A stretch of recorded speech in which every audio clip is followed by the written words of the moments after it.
김계홍의 인생 스케치.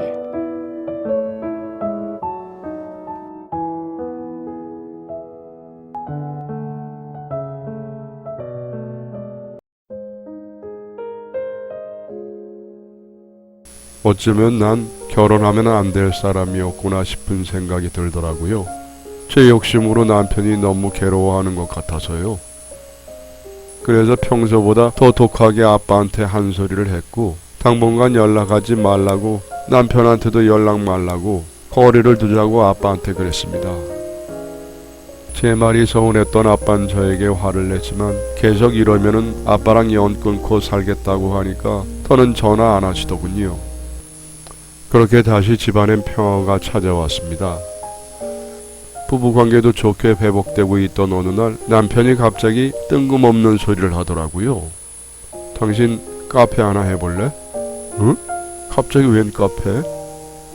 옛날에 당신이 그랬잖아. 동네 작은 카페 하나 운영해보는 게 소원이라고.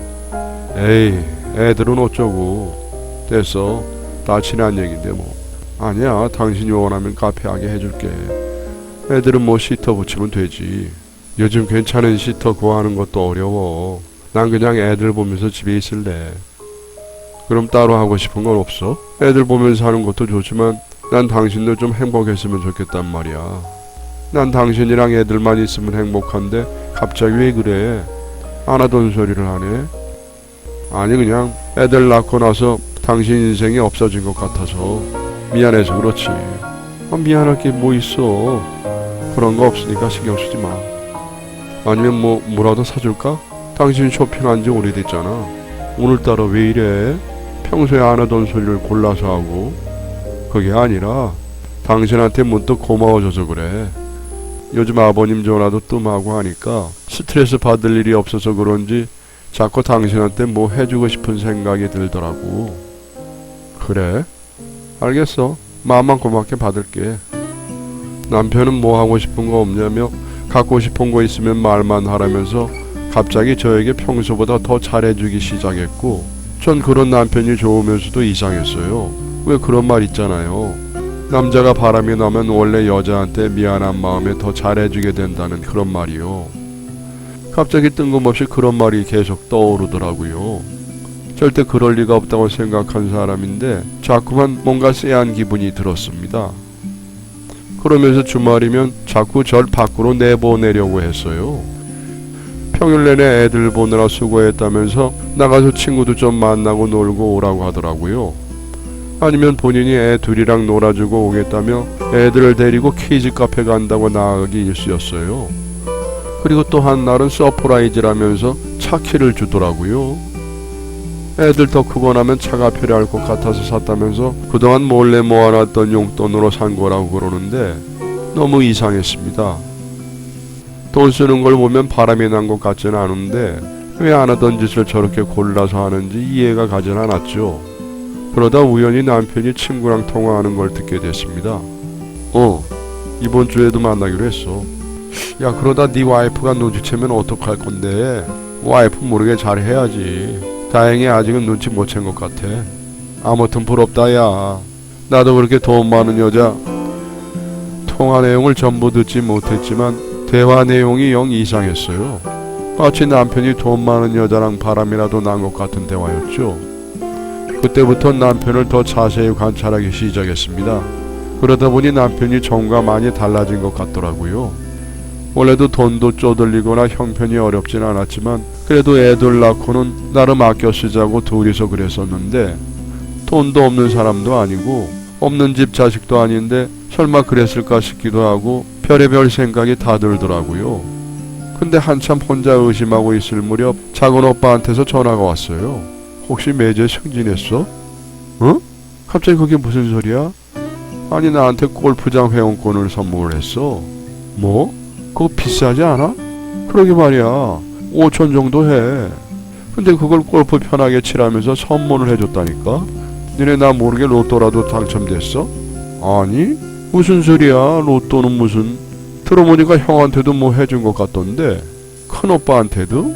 몰라. 큰형한테 여자친구랑 얼른 결혼하라면서 돈을 보내줬대. 뭐? 얼마나? 나도 모르지.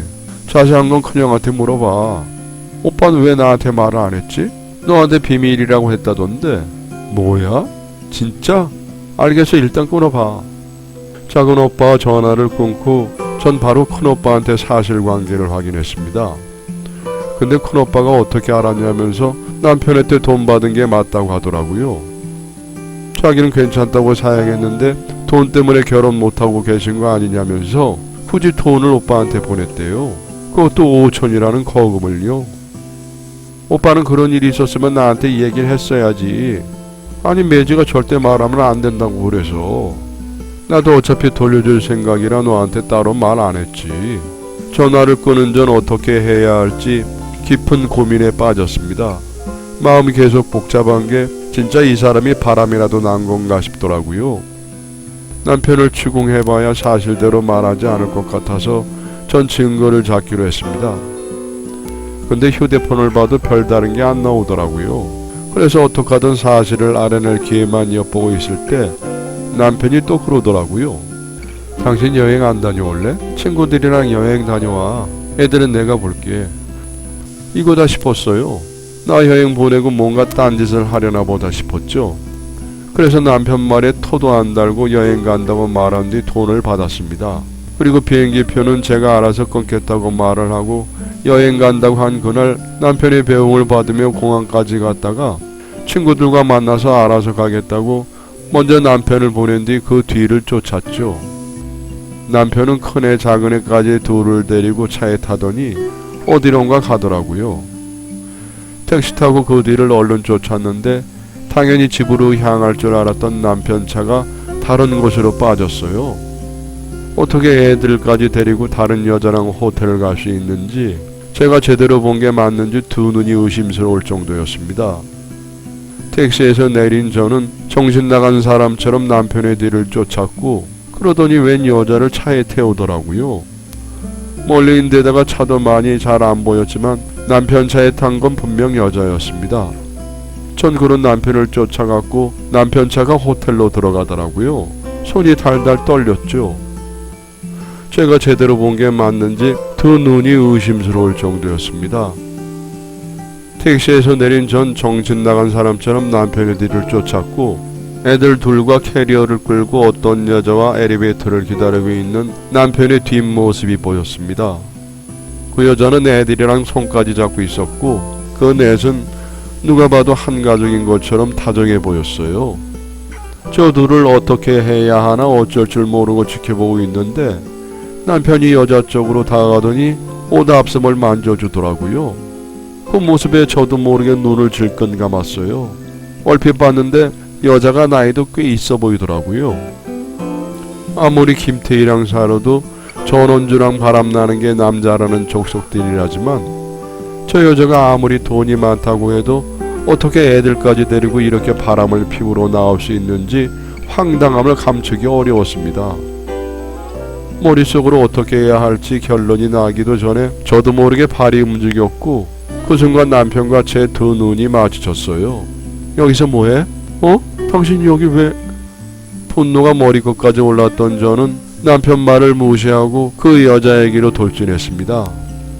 가만 안 두겠다는 마음으로 그 여자 어깨를 잡고 거칠게 돌렸고 여자의 얼굴을 정면으로 맞이한 순간 너무 놀라 손에 쥐고 있던 휴대폰을 떨어뜨리고 말았습니다. 놀랍게도 그 여자는 제가 어릴 적부터 사진으로만 만나봤던 그 여자였습니다. 세월이 많이 흘렀지만 한눈에 알아볼 수 있었죠. 엄마, 승현아, 진짜 엄마예요? 왜 여기 있어요? 설마 하고 있는데 절 보고 놀란 남편이 얼른 상황을 중재하고 나섰죠. 일단 여기서 이러지 말고 방으로 올라가서 얘기해. 어머니 옷도 엉망이야. 남편의 말에 엉망이 된 엄마 옷이 눈에 들어왔습니다. 그 옷을 보고 나니 아까 옷 앞섬을 살피던 남편의 행동이 이해가 가더라고요. 큰애가 장모님 옷에 음료수를 쏟았어. 일단 장모님 먼저 씻고 나면 얘기하자. 곧이어 엘리베이터가 도착을 했고 남편은 멍하게 서 있는 제 손을 이끌었어요. 그리고 방에 도착하자마자 엄마는 우선 씻고 나오겠다며 화장실로 들어갔고 전 다리에 힘이 풀려 저도 모르게 주저앉았죠. 사실 몇 달 됐어. 장모님 만난 지. 뭐? 나만 연락하고 지내고 있었어. 애들 얼굴 궁금해하셔서 몇 번 보여드렸고 지금처럼 당신 밖으로 나가게 하고 집에도 몇 번 오셨었어. 왜 말을 안 했어? 엄마랑 연락하고 있는 거. 나는 말하고 싶었는데 장모님이 원하지 않으셨어. 당신이랑 형님들이 반기지 않을 것 같다면서 계속 용기를 못 내겠다고 그러셨어. 그래도 나한테는 얘기를 했어야지. 말하려고 했는데 직접 말하고 싶다고 하셔서 용기 내실 때까지 기다리고 있었지. 미안해 여보. 당신 속이려던 건 아닌데 요 근래 내가 좀 이상했지? 한참을 남편과 그간의 얘기를 나누고 있는데 어느새 샤워를 마친 엄마가 옷을 갈아입고 문을 열고 나왔습니다. 그동안 어떻게 지냈던 건지 제가 상상했던 것보다 훨씬 더 안 좋아 보였어요. 저보다 더 말라서는 힘없어 보이시더라고요. 미안해 승연아. 이런 모습으로 너랑 만나고 싶진 않았는데 미안하다.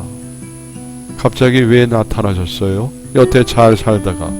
갑자기가 아니야. 몇 번이고 니네 보러 왔었어. 네 아빠한테 가로막혀 니들 얼굴 한 번을 못 봤지만 엄마는 그동안의 사연들을 쭉 얘기하기 시작했어요. 그동안 제가 알던 것과는 많이 다른 이야기를 하기 시작을 했죠.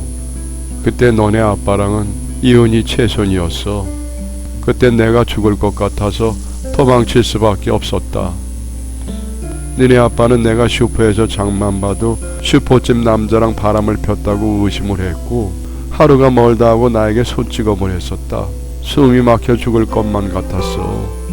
맹세코 네 아빠 말고 다른 남자는 본 적도 없는데 매번 의심을 받고 밤만 되면 계속되는 손찌검에 죽고 싶은 기분이었어. 참다 못해 이혼을 하자고 그랬는데 또 외도를 의심하더라. 그래서 맞다 그랬어. 당신 말 전부 다 맞으니까 이혼만 해달라고 빌었어. 그랬더니 평생 애들 보고 살 생각 하지 말라고 그러더라고. 그것만은 싫다고 버텼는데 또 손찌검이 시작이 됐고 내가 살려고 니들 버리고 도장 찍고 도망쳤어. 엄마는 금방이라도 무너져 내릴 듯 오열을 하며 무릎을 꿇었어요. 한 번도 상상해 본 적이 없던 이야기였습니다. 아빠가 의처증에 폭력까지 휘둘렀다니 말도 안 된다고 생각을 했는데 울고 있는 엄마 얼굴을 보니 마음이 흔들렸어요. 그 사람이랑 이혼하고 도망치듯 혼자 일본으로 갔지. 이혼하고도 계속 날 찾아오기에 한국에서 살 수가 없었어. 아직 갓난아긴 너랑 어린 오빠들이 눈에 밟혔지만 도망치는 것 말곤 정말 방법이 없었다. 말도 안 돼. 아빠가 왜? 니네 아빠 집착이 엄청난 사람이야. 그래도 너네만큼은 잘 키워온 것 같더라. 그거 하나만큼은 고마웠어. 일본에서 자리 잡은 후부턴 니네 얼굴 버리고 매년 한국에 왔었는데 한 번을 볼 수가 없었어. 어떻게 알았는지 번번이 니네 아빠가 못 오게 하더라고. 그래도 포기할 수가 없었다. 계속 너네들을 보러 왔는데 니네 아빠가 그러더라. 너네가 날 엄청 미워하고 원망하고 산다고. 날 보기 싫다고 그랬대. 어린 자기들 버리고 간 엄마 보고 싶지 않다고. 그 말에 더는 못 찾아왔어. 그럼 왜 이제 와서 찾아온 거야? 여보, 장모님이 많이 아프셔. 내 아수체 종양이래. 그동안 당신 차 사주고 가방 사주고 했던 거 다 장모님이 주신 돈으로 산 거야. 그동안 당신이랑 형님들 만나면 주려고 평생을 모아오신 돈이래. 당신은 모르겠지만 형님들한테 필요해 보이는 것들도 당신 몰래 해드렸어. 그제서야 전 모든 사실을 알게 됐고 그 자리에 주저앉아 눈물만 흘렸습니다.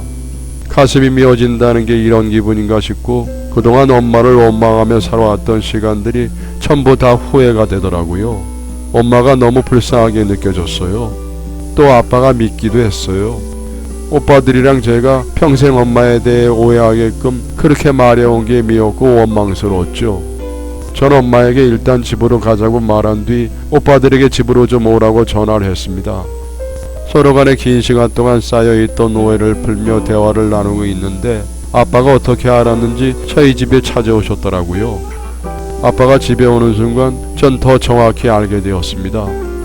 엄마가 아빠 눈도 못 마주치고 덜덜덜 떨고 계시더라고요. 아빠를 엄청 겁내했어요. 그 반응을 보니 아빠가 정말 엄마한테 그랬던 게 맞구나 싶었고 제 마음의 추는 엄마 쪽으로 기울었습니다.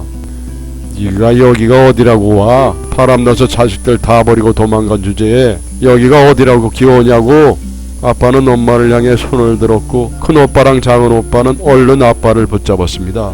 그만하세요. 왜 이러세요 진짜. 너네도 어떻게 이러냐. 내가 너네들을 여태 어떻게 키웠는데. 난리치는 아빠를 붙잡고 있던 큰오빠가 아빠를 보며 말했어요. 아, 그렇다고 저희가 아빠 안 보고 살겠다는 거 아니잖아요. 서로 간에 오해가 있으면 풀자는 건데 왜 그렇게 말씀하세요?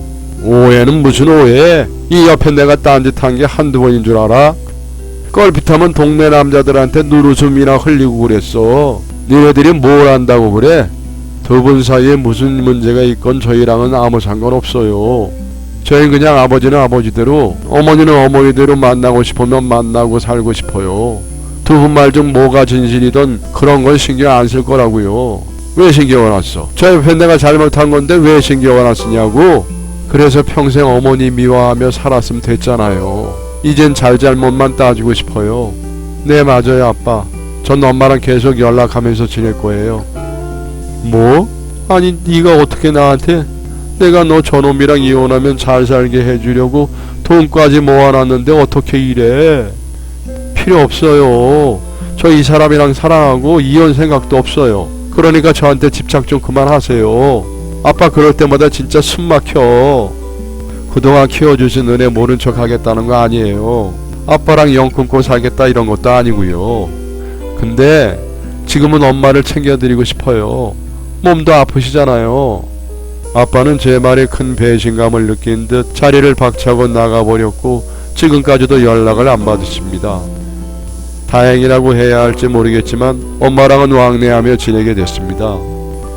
엄마는 뇌하수체 종양 수술을 받게 됐고 다행히 수술 후 아무 문제 없이 잘 돼서 예후도 아주 좋았습니다. 수술 후 조직 검사를 했는데 악성이 아닌 양성이라고 하더라고요. 종양은 완전히 제거됐고 시신경을 누르고 있던 종양도 제거를 해서 시력 저하 문제도 해결이 됐습니다. 다만 앞으로도 꾸준히 관리를 해줘야 한다고 하더라고요. 저랑 오빠들 그리고 남편은 한 달에 한 번은 엄마를 보며 지내고 있습니다. 아빠는 저희에 대한 배신감이 큰지 아직도 연락을 안 받고 계시지만 시간이 지나면 그것도 잘 해결될 수 있을 거라고 생각해요. 분명 아빠가 예전에 엄마한테 한 일은 잘못이라고 생각하지만 그 잘못을 제가 따지는 건 아닌 것 같고 전 그냥 아빠랑 엄마 둘 다랑 잘 지내고 싶어요. 엄마도 아빠도 두 분 모두 저에겐 소중한 분들이니까요. 글솜씨가 좋지 못한 제 사연을 어떻게 들으셨는지 모르겠네요. 너무 중구난방으로 쓴 것 같아 걱정되긴 하지만 앞으로 저희 가족 행복 빌어주셨으면 좋겠습니다. 그럼 사연 들으신 분들 모두 행복하기를 바라겠습니다. 감사합니다. 여러분의 사연을 기다리고 있습니다. 내용은 제한이 없습니다. 구독과 좋아요는 저에게 많은 힘이 됩니다.